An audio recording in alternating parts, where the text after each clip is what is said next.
राज्यशास्त्र नवीन अभ्यासक्रमचा चॅप्टर दुसऱ्यामधील आपण प्रश्नोत्तर पाहणार आहोत। आज 1991 नंतरच्या महत्त्वाच्या संकल्पना आणि समस्या जागतिकीकरण या संदर्भात प्रश्नोत्तरावर चर्चा करणार आहोत। प्रश्न पहिला अ, दिलेल्या पर्यायांपैकी योग्य पर्याय निवडून विधाने पूर्ण करा। नंबर 1, जागतिकीकरणाच्या युगात आर्थिक क्षेत्रात खालील महत्त्वाचे बदल झाले। नंबर 1, भांडवल गुंतवणुकीचा मुक्त संचार। नंबर 2, गॅटची निर्मिती। नंबर 3, ट्रान्सनॅशनल कंपनीचा उदय। आणि नंबर 4, बौद्धिक संपदा हक्कावर लक्ष केंद्रित। उत्तरामध्ये पर्याय दिलेले आहेत। अ मध्ये फक्त 1, 2 आणि 3 बरोबर आहेत। नंबर ब, फक्त 1, 2 आणि 4 बरोबर आहेत। नंबर क, फक्त 1, 3 आणि 4 बरोबर आहेत। आणि ड, सर्व बरोबर आहेत। तर याचं उत्तरामध्ये आपल्याला भांडवल गुंतवणुकीचा मुक्त संचार 1 हे बरोबर आहे। या तिन्ही पर्यायामध्ये, चारही पर्यायामध्ये 1 सुरुवातीला दिलेलंच आहे। नंबर 2 जे आहे गॅटची निर्मिती हे यामध्ये येत नाही, म्हणून नंबर 3 क उत्तर जे आहे त्याच्यामध्ये फक्त 1, 3 आणि 1, 3 आणि 4 बौद्धिक संपदा हक्कावर लक्ष केंद्रित या 3 गोष्टी ज्या आहेत त्या जागतिकीकरणाच्या युगात आर्थिक क्षेत्रात हे सगळे बदल झालेले आहेत। भांडवल गुंतवणुकीचा मुक्त संचार, नंबर 3 ट्रान्सनॅशनल कंपनीचा उदय आणि नंबर 4 बौद्धिक संपदा हक्कावर लक्ष केंद्रित। म्हणून उत्तर आपलं पर्याय काय येईल? क हा येईल। नंबर 2, साम्यवादी बाजारपेठी अर्थव्यवस्था ही संकल्पना या देशांसंदर्भात वापरली जाते। अ भारत, ब चीन, क फ्रान्स, ड अमेरिका। तर या ठिकाणी साम्यवादी बाजारपेठी अर्थव्यवस्था ही संकल्पना चीन या देशासंदर्भात वापरली जाते, म्हणून आपला उत्तर काय येईल? ब हा पर्याय येईल। त्याच्यानंतर ब आहे गटात न बसणारा शब्द ओळखा। नंबर 1, मोबाईल, सॅटेलाइट, इंटरनेट आणि ग्रामोफोन। या ठिकाणी हे जे वेगवेगळे संदेशवहनाची माध्यमे दिलेली आहेत, पण ग्रामोफोन फक्त रेकॉर्डिंग करतो, संदेशवहन करत नाही, म्हणून या ठिकाणी ग्रामोफोन जो आहे तो वेगळा आहे। क संकल्पना सुचवा। आंतरराष्ट्रीय व्यापारासंबंधी एकमेव आंतरराष्ट्रीय संघटना। आंतरराष्ट्रीय व्यापारासंबंधी एकमेव आंतरराष्ट्रीय संघटना, याच्यामध्ये उत्तर येईल याचं WTO, वर्ल्ड ट्रेड ऑर्गनायझेशन, जागतिक व्यापार संघटना। नंबर 2, अनेक देशांत कार्यरत असलेली कंपनी। याचं उत्तर येईल अनेक देशात कार्यरत असलेली कंपनी म्हणजे बहुराष्ट्रीय कंपनी, त्याला आपण मल्टीनॅशनल कंपनी असं म्हणत असतो। प्रश्न दुसरा, खालील विधाने चुकी बरोबर सकारण स्पष्ट करा। त्याच्यामध्ये नंबर 1 प्रश्न विचारलेला आहे आपल्याला, जागतिकीकरणाने बाजारपेठी अर्थव्यवस्था ही संकल्पना आणली जाणली। तर हे विधान बरोबर आहे एवढं लिहिलं की 1 मार्क्स मिळतो, आणि कारण सांगा म्हटल्यानंतर त्या संदर्भात माहिती सांगायची आपल्याला। जागतिकीकरणाने बाजारपेठी अर्थव्यवस्था ही संकल्पना आणली किंवा जाणली बरोबर आहे, तर त्या संदर्भात काय मुद्दे लिहायचे आहेत? नंबर 1, त्या बाजारपेठी अर्थव्यवस्थेचे स्वरूप त्या राज्याच्या विचारप्रणालीवर अवलंबून असते। उदाहरणार्थ अमेरिका भांडवलशाही बाजारपेठी व्यवस्था वर अवलंबून असते। अमेरिका भांडवलशाही बाजारपेठी व्यवस्था, तर पश्चिम युरोपीय राज्यामध्ये कल्याणकारी विचारसरणी आहे, म्हणून त्यांचे वर्णन हे कल्याणकारी बाजारपेठी अर्थव्यवस्था आहे। तर चीन राजकीय व्यवस्था ही साम्यवादी विचारप्रणाली मानते, म्हणून चीनचे वर्णन हे साम्यवादी बाजारपेठी अर्थव्यवस्था असे केले जाते। भारतात बाजारपेठी अर्थव्यवस्था हा शब्दप्रयोग वापरत नाहीत, म्हणून आपण आर्थिक उदारीकरण हा शब्दप्रयोग वापरतो. अमेरिका हे भांडवलशाही असल्यामुळे त्या ठिकाणी भांडवलशाही बाजारपेठ ही व्यवस्था असं म्हटलं जातं. म्हणजेच त्या देशाच्या राजकीय विचार प्रणालीवर त्या देशाच्या बाजारपेठीचं स्वरूप अवलंबून आहे. नंबर 2, जागतिकीकरणात बिगर सरकारी संस्थांचे महत्त्व कमी झाले आहे. तर हे विधान चूक आहे, कारण जागतिकीकरणात बिगर सरकारी संस्थांचे महत्त्व वाढले आहे. नागरी समाजाला मिळालेल्या वाढत्या महत्त्वामुळे बिगर राजकीय घटक पुढे आले आहेत. म्हणूनच स्वयंसेवी संघटना आणि गैरसरकारी संघटना नॉन गव्हर्नमेंट ऑर्गनायझेशन्स NGO महत्त्व प्राप्त झाले आहे. त्या संस्था मानवी समस्यांच्या प्रश्नावर भर देतात. उदाहरणार्थ ॲम्नेस्टी इंटरनॅशनल, ग्रीन पीस मूव्हमेंट इत्यादी. प्रश्न 3 आहे, सहसंबंध स्पष्ट करा. त्याच्यामध्ये जागतिकीकरण आणि संस्कृती याचा काय संबंध आहे, सहसंबंध ते आपल्याला सांगायचं आहे. जागतिकीकरण आणि संस्कृतीमध्ये जागतिक पातळीवर प्रसार माध्यमात झालेली क्रांती आणि इंटरनेटच्या सेवेची उपलब्धता यामुळे लोकांना जगात काय चालले आहे हे जाणून घेणे शक्य झाले आहे. त्याचबरोबर लोकांचे देशांतर्गत आणि देशाबाहेरचे भ्रमण याचा समाज आणि संस्कृतीवर परिणाम झालेला दिसून येतो. आज आपल्याला वैश्विक कॉस्मोपॉलिटिन संस्कृतीचा उदय होताना दिसत आहे. या वैश्विक कॉस्मोपॉलिटिन संस्कृतीवर पाश्चिमात्य विचारांचा बराच प्रभाव आहे. लोकांच्या वैयक्तिक जीवनावर याचा प्रभाव दिसून येतो. उदाहरणार्थ खाण्यापिण्याच्या सवयीमध्ये बर्गर, पिझ्झा, वडापाव इत्यादी फास्ट फूडचे प्रमाण वाढलेले दिसते. नाताळ, दिवाळी यासारखे सण साजरे करण्याच्या पद्धतीत पाश्चिमात्य प्रभाव दिसून येतो. Mother's day, father's day, friendship day यासारख्या नवीन कल्पना पुढे येतात. तसेच वेस्टर्न पद्धतीचे कपडे घालण्याचा कल वाढलेला दिसतो. समाजात वाढत चाललेला व्यक्तिवाद आणि भौतिकवाद हा जागतिक संस्कृतीचा आणखी एक भाग आहे. शहरीकरणामुळे पारंपरिक कुटुंब पद्धतीत बदल झाला आहे. त्यात व्यक्तिवादाने भर घातली. आज आपण मला प्रायव्हसी पाहिजे, ही माझी खाजगी जागा आहे, अशा स्वरूपाचे उद्गार अगदी लहान मुलांपासून वयस्क लोकांपर्यंत ऐकतो. तसेच क्रेडिट कार्डमुळे आपल्या अवक्याबाहेर खर्च करण्याची प्रवृत्ती दिसते. हे सर्व जर बदल बघितले आपण तर जागतिकीकरणाचा संस्कृतीवर काय परिणाम झालेला आहे. आज आपण नेहमी शब्द अनेक ठिकाणी मांडतो. पाश्चात्तीकरण, आधुनिकीकरण, औद्योगिकीकरण असे अनेक शब्दाला महत्त्व प्राप्त झालेले आहे. आणि म्हणून या जागतिकीकरणाचा परिणाम संपूर्ण जगातल्या संस्कृतीवर झालेला आहे. विशेषतः पाश्चात्य संस्कृतीचा प्रभाव आपल्या संस्कृतीवर मोठ्या प्रमाणात दिसतो आहे. खाण्यापिण्याच्या पद्धती, जीवन जगण्याच्या पद्धतीमध्ये अनेक प्रकारचे बदल झालेले दिसून येत आहेत. म्हणून हे लक्षात येतं की जागतिकीकरणाचा संबंध संस्कृतीशी निश्चितच आहे. नंबर 2, गॅट आणि जागतिक व्यापार संघटना. General agreement on trade and tariff या संदर्भात आपल्याला गॅट आणि जागतिक व्यापार संघटना 1948 पासून आंतरराष्ट्रीय व्यापाराबाबतचे नियम हे गॅटच्या अंतर्गत आखले जात होते. गॅट ही संघटना नव्हती, तो व्यापारासंबंधीचा राष्ट्रांदरम्यान केलेला करार होता. 1995 मध्ये गॅटच्या जागी जागतिक व्यापार संघटनेची वर्ल्ड ट्रेड ऑर्गनायझेशनची निर्मिती केली गेली.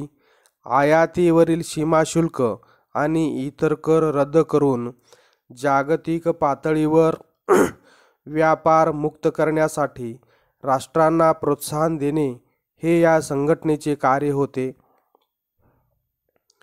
आंतरराष्ट्रीय व्यापारासंबंधी असलेल्या नियमांच्या पालनाबाबत लक्ष ठेवणारी ही एकमेव संघटना आहे. ही संघटना मुक्त व्यापारासाठी प्रोत्साहन देते. देशांदरम्यानचे व्यापारासंबंधीचे विवाद सोडवणे आणि देशांदेशादरम्यान व्यापाराबाबत बोलणी घडवून आणणे हे इत्यादी कार्य करते. त्याच्यानंतर आहे नंबर 4 प्रश्न, मत नोंदवा. सहभागी राज्य समाजासाठी हितकारक आहे. तर या ठिकाणी हा जो प्रश्न आहे तो सरासरी 4 मार्काला येऊ शकेल. मत नोंदवा म्हणजे तुमच्या मताला या ठिकाणी या नवीन अभ्यासक्रमात स्थान दिलेलं आहे. तुम्ही तुमचं मत मांडायचे या संदर्भात. तुम्ही मांडलेलं मत हे चूक किंवा बरोबर असू शकत नाही, कारण ते तुमचं स्वतःचं मत आहे. म्हणून तुमच्या स्वतःच्या विचारावर आधारित अशा प्रकारचे काही प्रश्न, तुमच्या मतावर आधारित असे प्रश्न विचारले जातात. यामध्ये सहभागी राज्य समाजासाठी हितकारक आहे या संदर्भात सहभागी राज्य समाजासाठी हितकारक आहे त्या संदर्भात माहिती लिहित असताना, हे जग लोकशाही व्यवस्थेच्या दिशेने वाटचाल करत आहे. सहभागी राज्य, नागरिक केंद्रित शासन आणि सुशासन या संकल्पना महत्त्वाच्या होत आहेत. लोकशाही व्यवस्थेमध्ये निर्णय हे बहुमताने घेतले जातात. सहभागी शासन व्यवस्थेत त्या पारंपरिक निर्णय प्रक्रियेच्या पलीकडे जाऊन समाजातील सर्व घटकांना निर्णय प्रक्रियेमध्ये कसे सामील करता येईल हे बघितले जाते.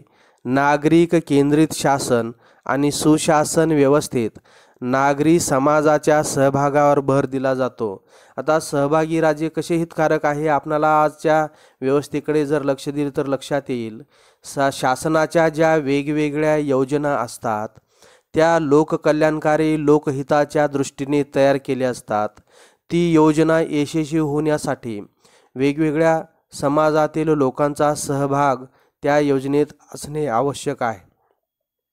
भारत सरकार जेव्हा एखादे धोरण अवलंबित असते, समजा कुटुंब नियोजनासारखे धोरण लोकसंख्या कमी करण्यासाठी असेल, तर त्या धोरणासंबंधीची जागृती मोहीम काढून लोकांना वेगवेगळ्या ठिकाणचं मार्गदर्शन देऊन स्थानिक पातळीवर लोकांना सहभागी करून घेऊन मोठ्या प्रमाणात त्या योजना राबवल्या जातात. तेव्हाच समाजाचा सहभाग जितका जास्त असेल निर्णय प्रक्रियेमध्ये, तेव्हा ती योजना यशस्वी होत असते.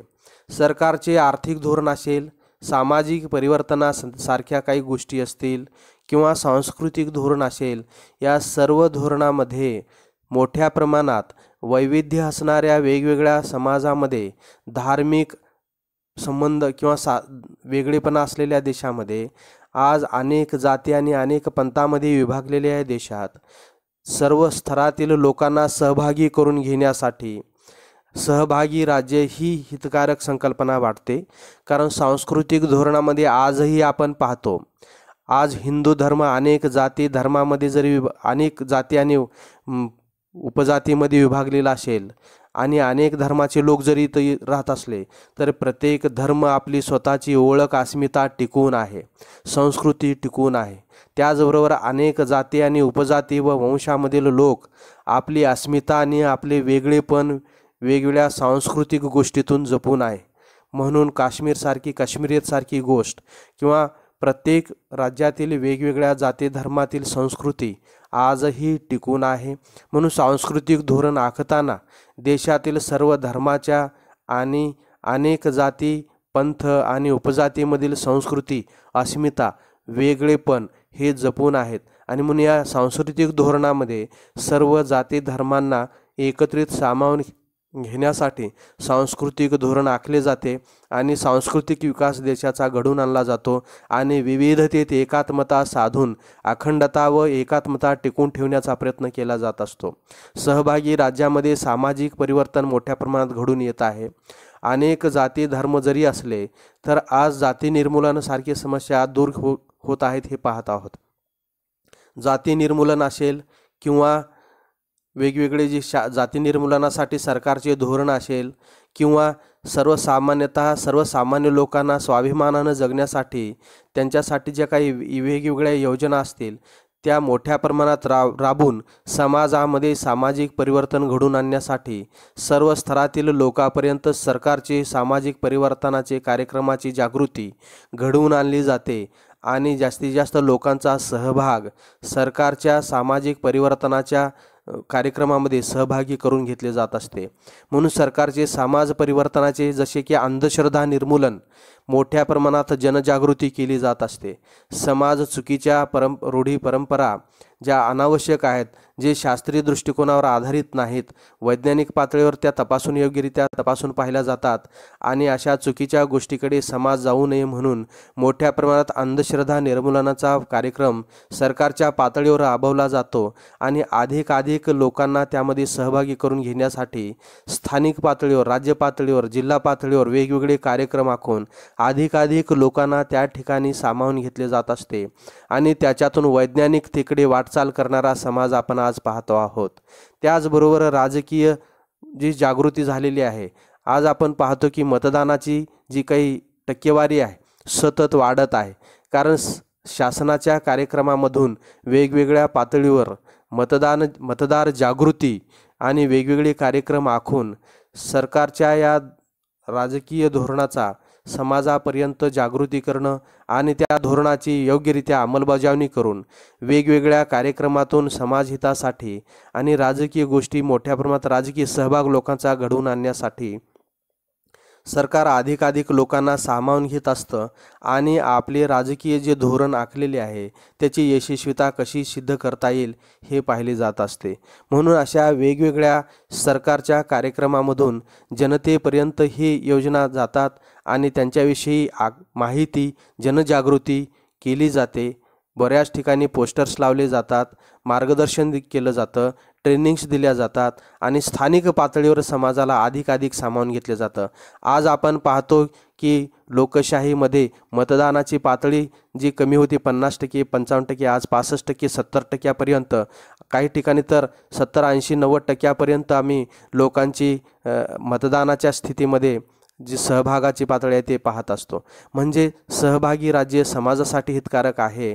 कारण सहभागी राज्य सरकार आपले धोरण आखत असताना सर्व पातळ्यावरील समाजांना सामावून घेऊन आपल्या कार्यक्रमाची यशस्वीता कशी सिद्ध करता येईल हे पाहत असते. म्हणून मत नोंदवा म्हणत असताना सरकारने जे काही धोरण आखलेले आहेत त्या प्रत्येक धोरणामध्ये समाजाला सामावून घेतले पाहिजेत, निर्णय प्रक्रियेमध्ये त्यांना सामावून घेतले पाहिजे.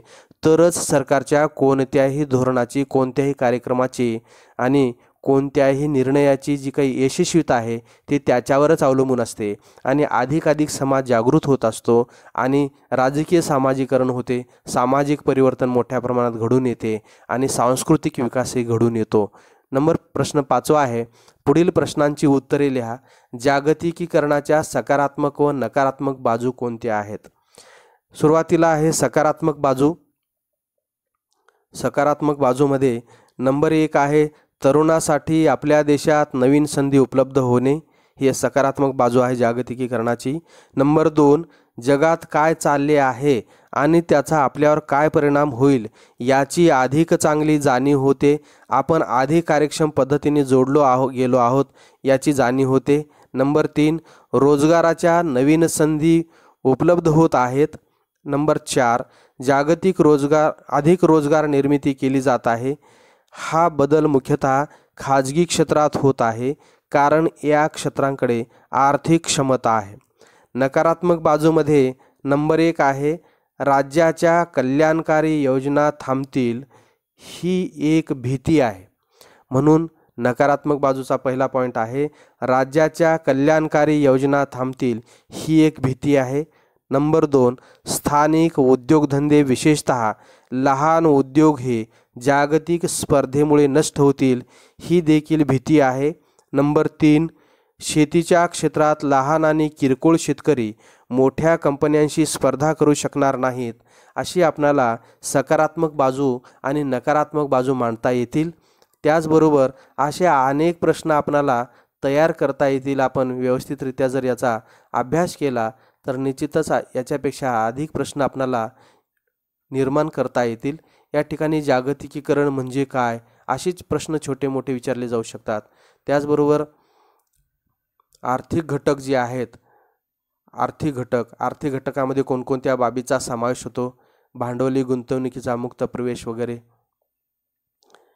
त्याचबरोबर भारतातील परकीय गुंतवणुकीची उदाहरणे या ठिकाणी दिलेली आहेत. असे अनेक प्रश्न आपणाला परीक्षेमध्ये विचारले जाऊ शकतात.